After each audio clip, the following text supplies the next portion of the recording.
So at one point, you guys had a trip to Hawaii. Yeah. And had some issues with death row.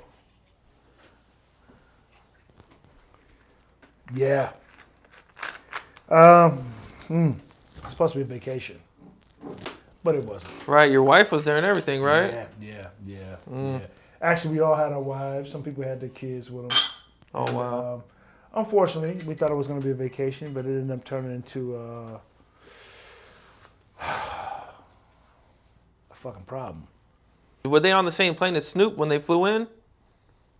The Right. same plane with Snoop. We flew in, so when the plane landed in Honolulu, the doors opened and we're met by Honolulu finest and by 20 cops. About 20 cops. So Snoop flew in first.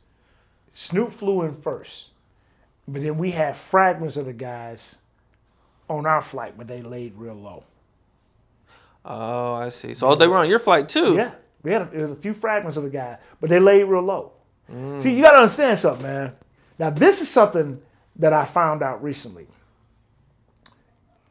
This is a hard part to talk about, but I wrote it in the book. So you have guys that was in that camp at that time that were also police officers or dirty cops. And they talk about that on the Welcome to Death Row and all the other documentaries that came out on Lifetime and stuff like that. So when they travel, matter of fact, I talk about it in the book, Shady Business, man, where some of the guys they had in their camp were either former police officers or were police officers that rode with Death Row, which is no secret. It just so happened, man. This is the thing people. I told the shit 20 years ago.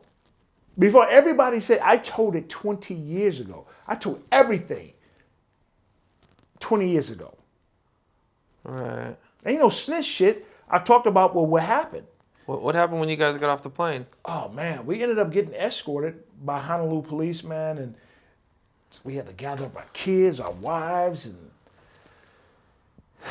had to be rushed to the transport van, the shuttle van, and everybody getting their luggage.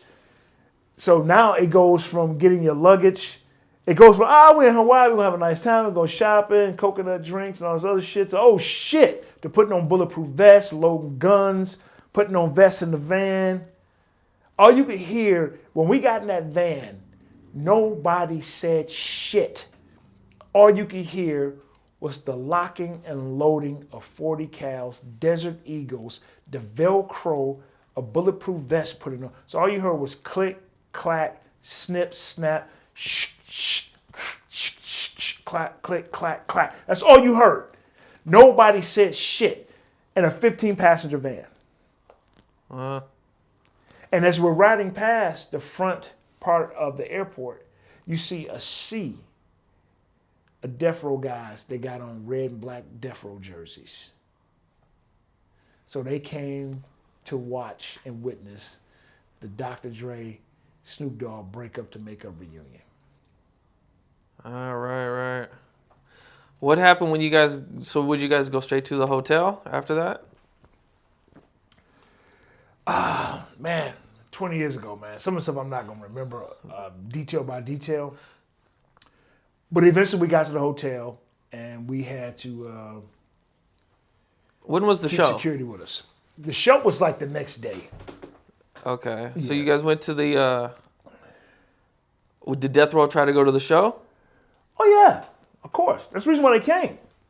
They came to interrupt the breakup to make up reunion. Weren't they were staying at the same hotel as the show, right? They were scattered about. There were some okay. guys that were staying at the hotel that we were at. We had to end up having the bodyguards. This is crazy. So you're talking about everybody from Dre, Snoop, M, Proof. Ice Cube. No, he wasn't there, but who else was there? I think Warren G. Man, it was a lot of cats there. It was a lot of artists there who had their bodyguards, and then each bodyguard had to have 1 to 2 Honolulu policemen stand on their door while we sleep at night, while we're with our families. And they did that shit around the clock. What was M thinking at the time? What was he talking about? was always so focused on the show, man. I mean, real talk, man. Everybody had a little nervousness about them. I'm not gonna try to downplay that, but we're here to get money. You see what I'm saying? M was here to get money. Dre was here to get money. He was there to get money. So you can't cancel the show. Then the opposition wins. Right. Did anybody go try to talk? Did Snoop or anybody go to try to talk to him? Nah, man. Them cats stayed on their side. We stayed on our side. They didn't. Did they make it in the show? No. No.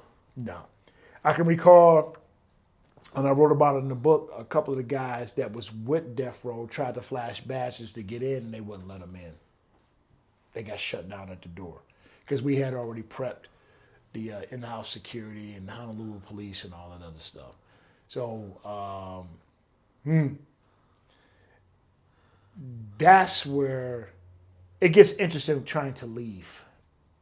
Right. So you guys get on the plane, and they're on the plane with you. These guys are on the plane with us, man. On the plane. All of them? Shit, it was enough. Because you got to remember, at that time, I was the only bodyguard Eminem had. So it was me, and then you had M. I'm protected M. And then, of course, I got to protect Paul Rosenberg. And I got to protect Proof. So you talk about one guy doing a 5-man detail. So I had to be able to talk to flight attendants. Can you move this guy to first class? Slide them a tip. Here's $100. I know that seat's open. Can you slide this guy up so I can keep everybody in a line of sight? So sometimes, man, you're talking about a flight from Honolulu to LA is 6 hours, where your client get to go to sleep, and you really haven't had any sleep already. So you have to stay. Your eyes have to be peeled, and then you're looking at the fact, okay. If I get into it with this guy, they're going to emergency land this plane. So now you're talking about an air marshal type situation. You're talking about that's federal regulation. But I got a job to do. So what these guys ended up doing, some of the guys from Death Row, they decided, they see me sitting with my wife at the time, and the guy looks at me. He looks at me. He just walked by and he looks at me like, I told my wife at that time, I said, hey, I gotta go. So the guy walks, I get up, I walk behind him. I walk behind him, another guy from Death Row sits in my seat. It's talking shit to my then wife. So now I gotta make a decision. I got a job to do. But I'm leaving my wife naked. But I also told her, I said, look, when I get up, these guys are gonna come. I prepped her pretty good. Because I know how these guys think. Never met them before. I knew how they think. So I get up front, the guy goes to try to talk to him. I say, hey man, what are you doing, man? He said, man, I need to talk to him. I said, man, you're not talking to him, man. He said, man, I get to talk to him. I said, let me tell you, you're not talking to him, man. I said, listen, man, we're in the air, the shit go down. I said, I've already contacted Interscope. I already talked to LAPD. I said, they're waiting for us to land. That's one of the things I had to do prior to when I found out they was on the flight. The pilots knew, the airline stewardess knew what was going on, and she told the guy, I said, you need to go back to your seat. So M says, you know what? The guy wants to wake M up. I said, man, you're not going to wake him up. He said, man, fuck you, man. I said, let me tell you something, dog. I said, you're not going to win this fight. I said, you're not going to win this fight, man. I said, look, y'all got me outnumbered. I said, but somebody going to get hurt and go to the hospital. It's not going to be me. So by that time, M wakes up. He said, man, what's going on? I said, man, it's Captain Death Row trying to holler at you. He said, man, you know what, man? He said, Nash, fall back. He said, what you want to say to me? So the guy leans in and he's talking to M. And Paul's like, man, why'd you? I said, hey, boss man said, let him say what he got to say.